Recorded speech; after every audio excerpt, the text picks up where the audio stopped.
বিশ্ববাসীর উদ্বেগ এবং নিন্দা সত্ত্বেও গাজায় গণহত্যা থামছে না। ফিলিস্তিনের মতো বিদ্যমান বাস্তবতা কেবল আরব কিংবা মুসলমানদের জন্যই উদ্বেগজনক নয়, বরং তা সমগ্র মানব জাতির জন্যই উদ্বেগের বিষয়। একজন মানুষ হিসেবে প্রত্যেক ফিলিস্তিনির জীবন অমূল্য।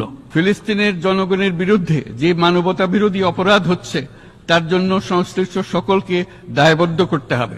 ফিলিস্তিনের জনগণের উপর চলমান নৃশংসতা, বিশেষত নারী এবং শিশুদের সাথে প্রতিনিয়ত যে নিষ্ঠুরতা বিশ্ব দেখাচ্ছে, তা থেকে নিস্তারের জন্য বাংলাদেশ অনতিবিলম্বে সম্পূর্ণ যুদ্ধবিরতির আহ্বান জানাচ্ছে।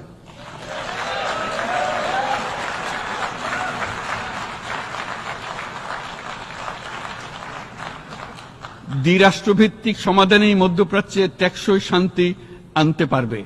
তাই জাতিসংঘ সহ আন্তর্জাতিক সম্প্রদায়ের সকলকে এর বাস্তবায়নের জন্য এখনই উদ্যোগ নিতে আহ্বান জানাচ্ছি।